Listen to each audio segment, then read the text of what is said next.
Senang punya bupati, senang. Senang punya wakil bupati, senang. Senang punya DPRD, senang. Senang punya para pimpinan yang sayang sama rakyat, senang. Mudah-mudahan semuanya mencintai rakyat.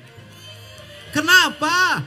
Kalau kami pejabat sudah cukup, mau nyari apa lagi? Mobil dikasih sama negara, tunjangan dikasih, asuransi dibayarin, makan dibayarin. Tinggal sayangnya sama rakyat, jangan ngambil lagi jatah rakyat.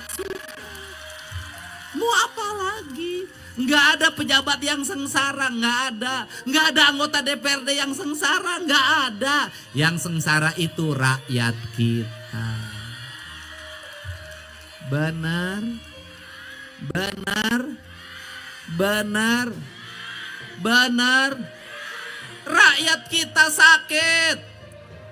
Berobatnya dijamin oleh BPJS misalnya, tapi kerjanya berhenti.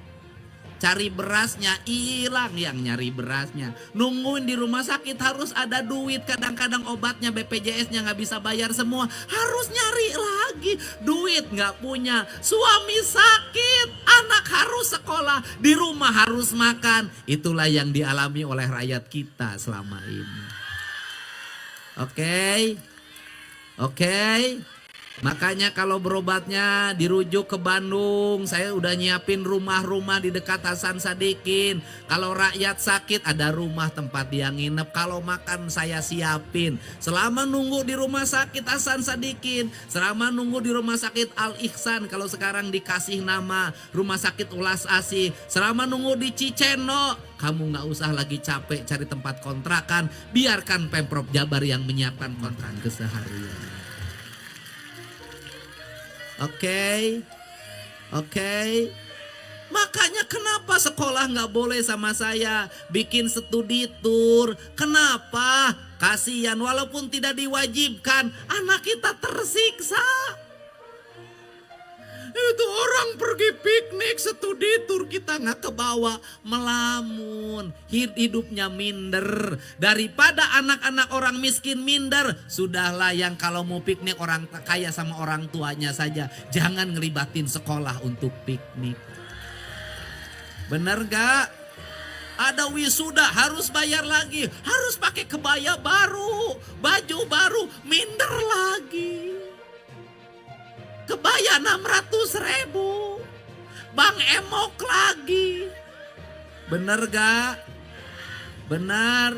Habis itu orang tuanya harus ikut. Duit. Di sekolahnya minder harus ngumpulin hadiah buat gurunya. Minder lagi. Sudah daripada bikin minder gak usah ada wisuda sekalian. Gak usah. Oke. Benar. Outing kelas udah bikin jaket gak usah bikin minder. Udah sekolah fokus saja. Kalau kegiatan orang kaya silakan orang kaya bikin kegiatan dengan keluarganya. Jangan ngajak-ngajak orang miskin. Karena orang miskin nanti tidak bisa ngikutin gayanya orang kaya. Akhirnya banyak anak-anak orang miskin bergaya orang kaya.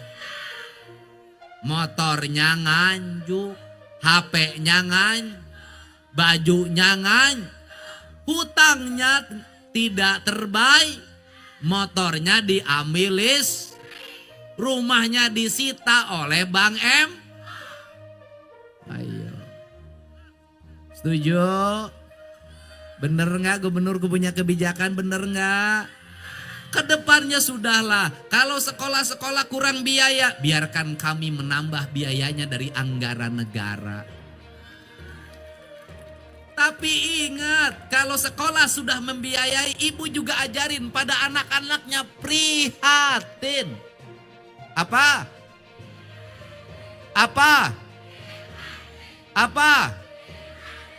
Anak jungkir-jungkiran, nangis, minta uang jajan 20.000. Kalau orang tuanya tidak mampu, jangan diberi.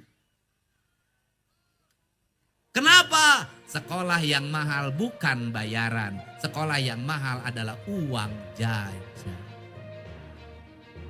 Benar gak? Kalau negara sudah menjamin pendidikannya, negara menjamin kesehatannya, negara menjamin penyediaan rumahnya, maka rakyat jangan buang uang percuma. Saya nyiapin uang untuk subsidi pendidikan sampai SMA. Ibu pun harus nyimpan uang untuk tabungan anak-anak masa depan.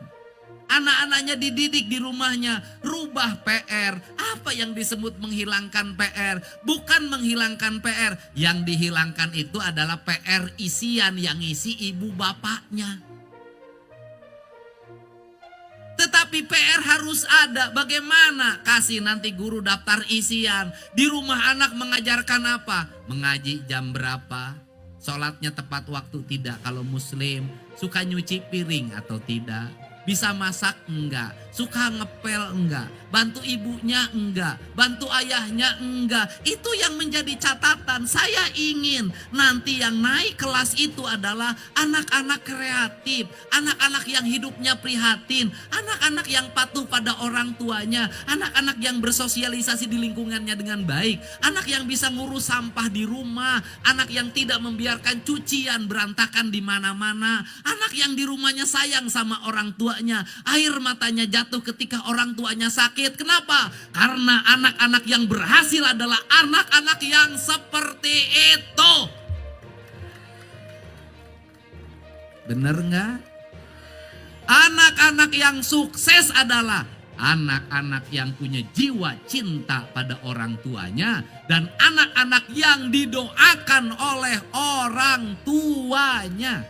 Anak yang sukses adalah anak yang prihatin selama perjalanan hidupnya dan ibu bapaknya selalu berlinang air mata mengantar kepergian anaknya ke sekolah, mengantar kepergian anaknya ke tempat praktek, mengantar kepergian anaknya berkemah, mengantar kepergian anaknya untuk mencari ilmu di tempat kuliahnya. Dia mengantar dengan penuh lingan air mata. Air mata itu adalah doa yang sebenarnya. Saya ingin anak di Jawa Barat seperti itu. Kenapa saya tegas hari ini? Punya data. Yang suka minum ciu rata-rata orangnya nggak punya. Bener nggak? Anak orang kaya narkoba direhab, bapaknya punya duit. Anak orang miskin pakai sabu-sabu monek direhab di mana? Bener gak? Bener gak? Anak orang kaya bermasalah mentalnya punya psikolog. Anak orang miskin bermasalah boga naon. Untuk itu pada generasi muda Bekasi yang orang tuanya dalam keadaan berat hidupnya, beban hidupnya, jangan perberat beban orang tuamu oleh perilakumu. Lapangkan dadanya, ringankan pikirannya dengan sikap sopan santun dirimu, dengan kesolehan dirimu, karena engkau adalah mutiara bagi ibu dan ayahmu. Kekayaan terbesar bagi orang tua bukan harta, tetapi kekayaan yang terbesar adalah anak yang soleh. Benar? Kita doain anak kita bikin. Jadi kalau saya membuat kebijakan jam 9 pulang ke rumah, agar tidak terjadi anak Jawa Barat menjadi korban pembacokan, korban pemerkosaan, korban pelecehan, korban narkoba. Tidak boleh ketika malam banyak predator yang memanfaatkan anak-anak kita, dieksploitasi untuk kepentingan ekonomi mereka, dan korbannya adalah anak-anak kita. Setuju? Mantap. Kalau anak kita pakai narkoba, yang kaya siapa? Yang kaya banar narkoba. Kalau anak kita mabuk ciu, yang kaya siapa? Yang kaya bandar ci. Kalau anak kita minum eksimer, yang kaya siapa? Yang kaya jaringan eksimer. Ingat, anak-anak kita adalah bagian dari cara para mafia untuk mengumpulkan kekayaan dengan menjadikan objek anak-anak.